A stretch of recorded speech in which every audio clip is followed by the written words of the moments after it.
Well, welcome everybody to the online program for the alumni of the Sunshine Coast Health Center up here in Powell River, British Columbia.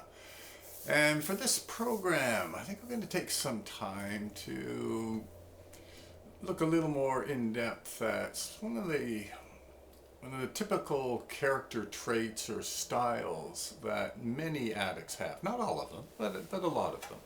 And it's this impulsiveness. Addicts are actually kind of famous for being impulsive. They seem to act on a whim, on a hunch, on some half-thought idea, without regard to consequences or long-term planning, anything like that, right? And if we talk to some people, I would think maybe most people who are not addicts, they'll say something along the lines of, oh, the drugs have done something to their thinking part of the brain so they can't make good decisions, good, well-thought decisions. This, by the way, is one of the basics of the disease model of addiction, of course. But there's a lot of psychologists who really aren't convinced of that idea that somehow the thinking part of the brain gets bypassed.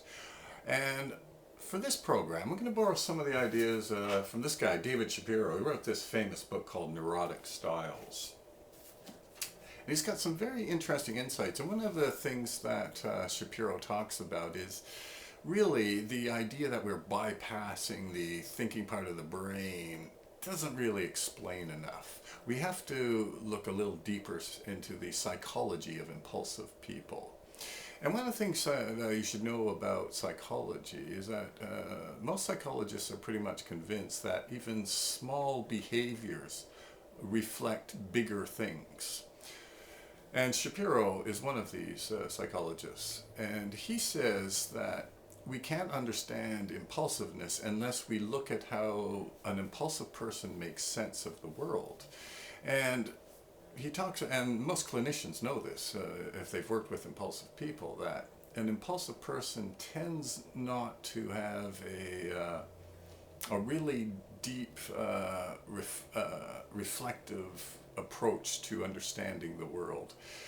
Rather, they see the world as not very constant, as discontinuous, and in fact, it's really a series of opportunities or frustrations or sensuous experiences, as Shapiro notes.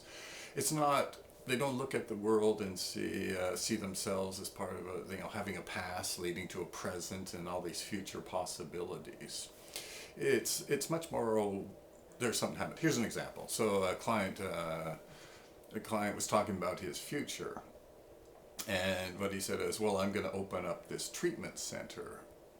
And this is fairly typical of an impulsive person, right? They'll see something and then they'll just want to jump right in and do it without really paying a lot of attention to what it might actually take to make a treatment center. But there's an opportunity there. And the same people may get all bothered because they get frustrated. But that's what life's all about for impulsive people. It's just a series of opportunities, frustrations, experiences, etc., etc., etc.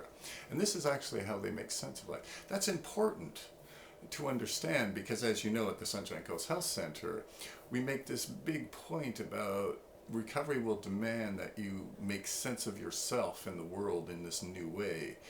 In a way that you can help you connect with the world and see yourself more as this a sort of a historical person, that you do have a past leading to the present. You do have lots of future potentialities to live out.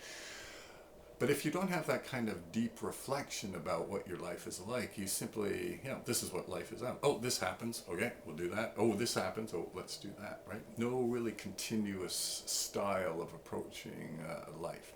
At any rate, we'll spend this month in the online program giving you some details on this impulsiveness. And again, not all addicts are impulsive, but there are sufficient numbers that I think maybe it's useful to spend some time on this. At any rate, see you next time.